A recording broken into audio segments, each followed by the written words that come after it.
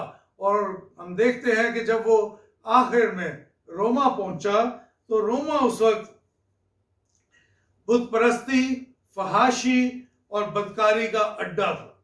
اس نے وہاں پر لوگوں تک مسیح یسوع کی خوشخبری کا پیغام پہنچایا، اور جن ایمانداروں کو اس نے کلیسیا میں شامل کیا انہیں خدا میں اپنے ایمان کو مضبوط رکھنے کی ہدایت دی کہ وہ پھر ان مشکلات یا پریشانیوں یا مصیبتوں یا تکالیف کے باعث کہیں وہ واپس اپنے بتوں کی طرف وہ راغب نہ ہو جائے۔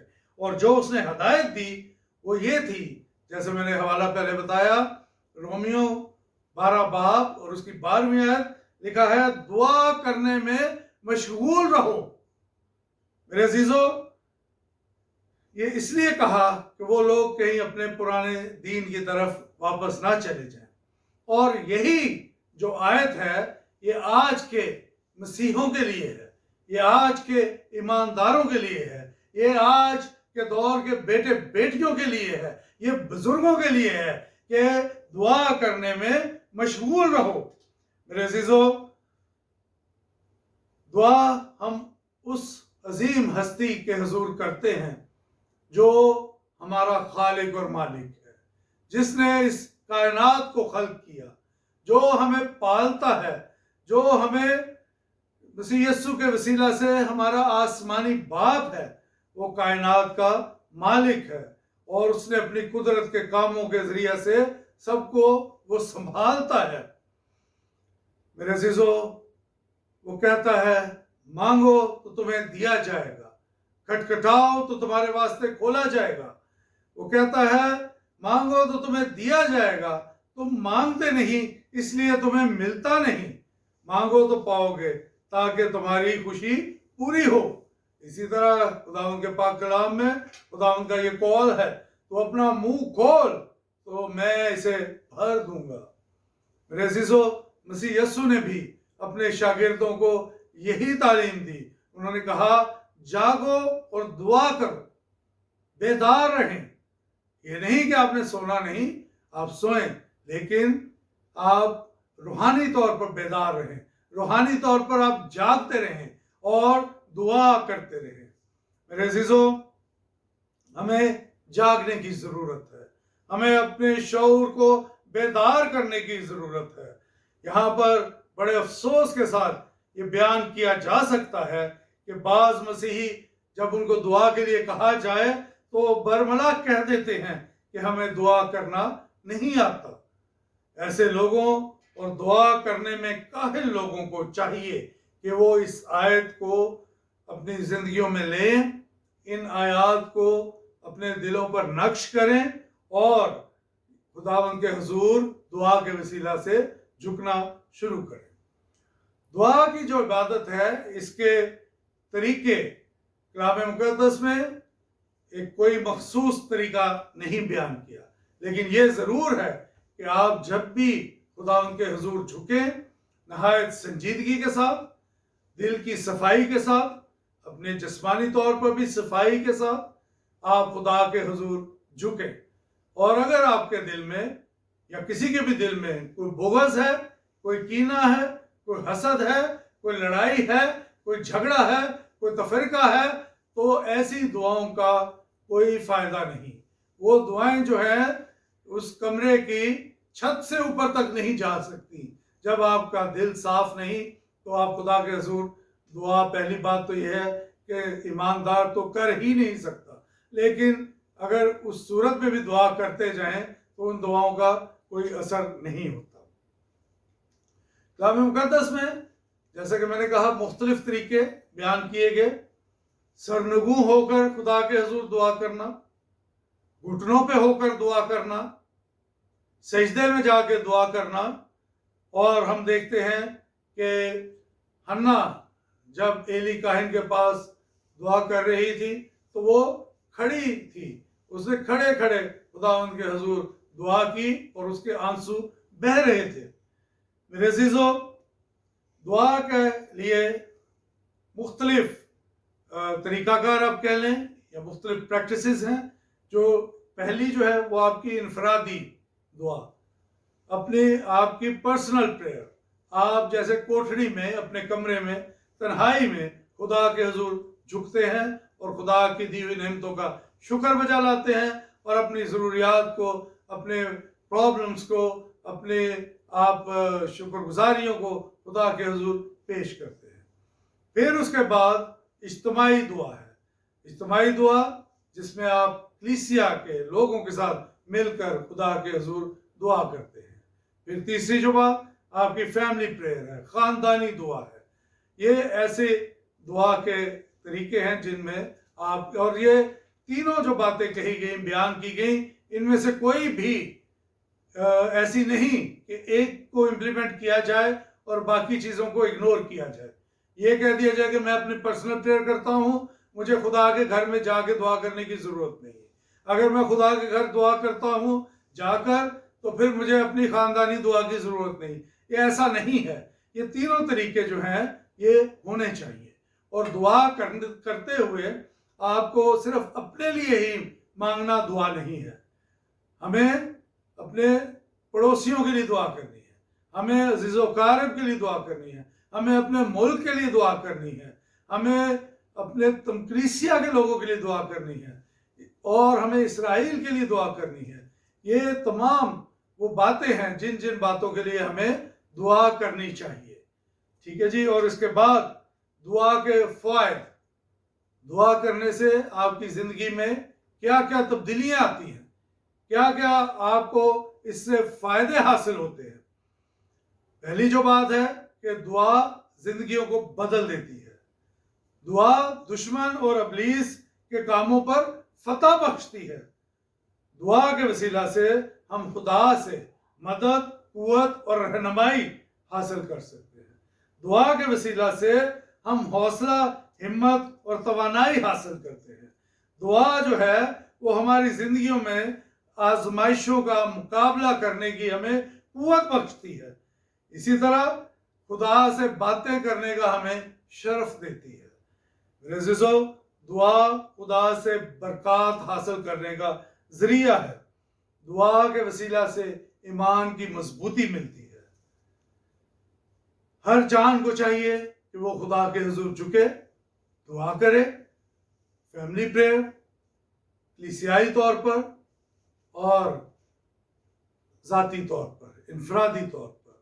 اور دعا کے وسیلہ سے آپ اپنے ملک کی ترقی پا سکتے ہیں، آپ اپنے شہر کی سرفرازی حاصل کر سکتے ہیں، آپ اپنے خاندان کے لیے سرفرازی حاصل کر سکتے ہیں، آپ کی کلیسیا میں لوگوں کو شفا مل سکتی ہے۔ جیسے کہ پاک کلام میں لکھا ہے کہ ایلیا تمہارا ہم طبیعت انسان تھا، اس نے دعا کی اور 3.5 برس مینہ برسا، اور جب خدا کا ارادہ ہوا کہ وہ مینہ برسائے تو اس نے ایلیا کو کہا، اور ایلیا نے پھر دعا کی اور پھر بارش برسی۔ خداوند کا پاک کلام کہتا ہے کہ خدا کے بند کیے ہوئے کو کھول نہیں سکتا اور کوئی اس کے کھولے ہوئے کو بند نہیں کر سکتا۔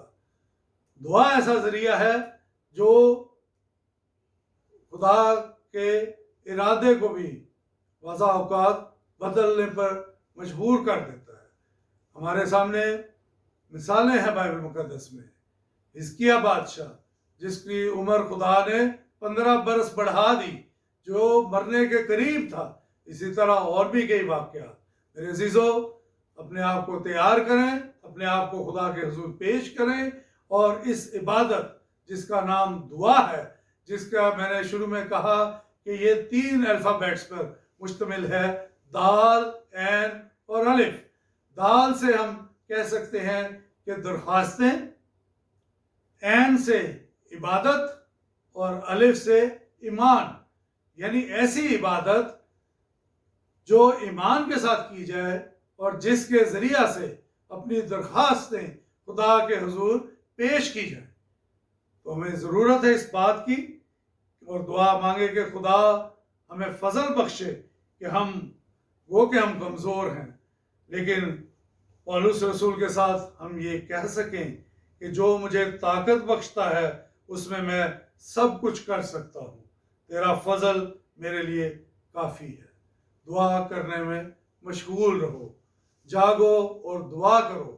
ان دو باتوں کو اپنی زندگیوں میں، اپنے دلوں پر، اپنے ذہنوں پر نقش کر لیجئے، اور میری درخواست ہے کہ اس بات کو آج سے ہی امپلیمنٹ کرنا شروع کر دیجئے۔ خداوند آپ کو بہت برکت دے۔ God bless you.